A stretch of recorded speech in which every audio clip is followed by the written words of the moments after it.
Bonjour à tous et bienvenue pour ce troisième épisode qui concerne le moto standard Gutbrod 1032. Aujourd'hui, on va customiser un peu le tableau de bord du Gutbrod et on va installer deux nouvelles fonctionnalités au tableau de bord, un coupe-circuit et un voltmètre.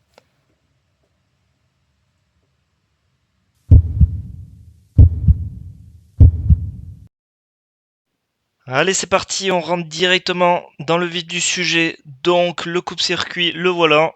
Voici comment il sera positionné. Donc effectivement, on va percer le tableau de bord. Et pour ça, on va utiliser le trou déjà existant qui va me servir de guide. Une fois le trou fait, un petit coup de nettoyage. J'enlève juste les résidus WD-40 qui m'ont aidé à lubrifier pendant le perçage. Et puis après, c'est parti. On installe du coup le coupe-circuit. Je prends l'écrou en plastique. Et là, plus qu'à le serrer à la main, donc jusqu'à avoir la bonne résistance, mais pas trop fort, ça reste des pièces en plastique. L'étape d'après, c'est effectivement de brancher les deux câbles qui vont être liés au coupe-circuit. Donc j'ai décidé de le faire sur la borne négative par rapport à la batterie. Le premier câble, celui du haut, on va le suivre, vous allez voir. Hop, c'est le câble bleu. Et ce câble bleu, il est relié à la masse sur le châssis à côté de la Dynastar. Celui du dessous, câble de batterie aussi pareil noir, relié à la cosse négative de la batterie. Et donc, tout simplement, le coupe-circuit, il va agir comme un interrupteur au niveau de notre batterie.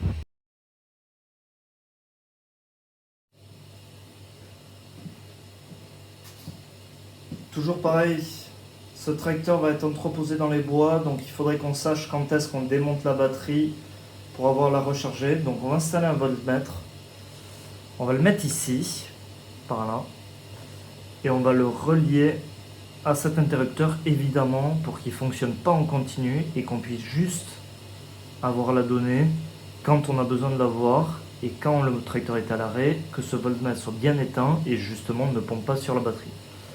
Donc c'est parti pour l'installation, on perce ici, on le relie là, on relie à la batterie et puis ça sera tout bon.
Concernant le voltmètre,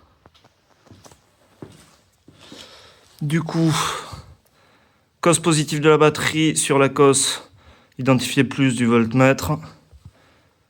Cosse négative de la batterie qui va sur la cosse, identifier moins du voltmètre. Et j'ai fait interrupteur de la même façon sur la partie positive, sur le câble positif. Donc là, j'avais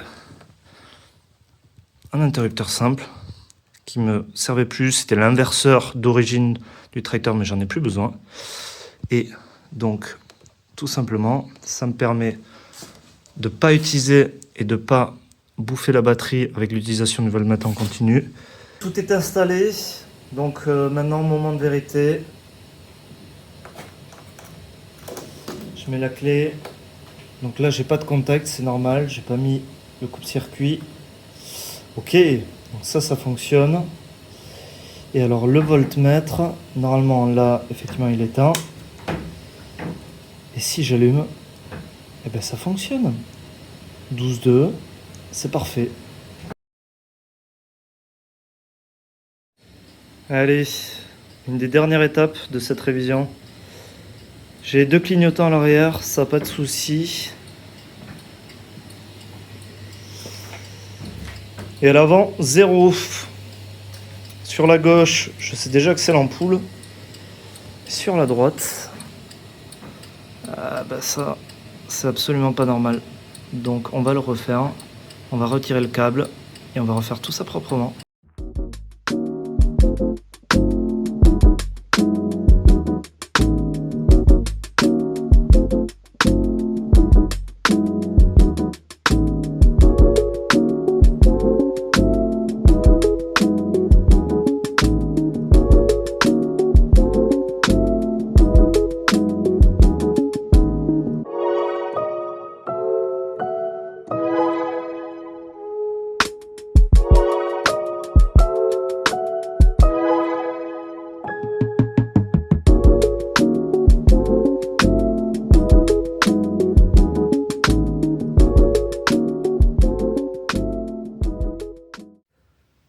Dernière étape, on va vérifier qu'on a tout correctement relié. On remet le coupe-circuit,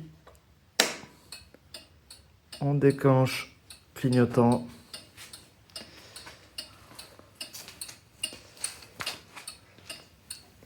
Et puis c'est tout bon. Allez, fin de cette session. Merci à tous.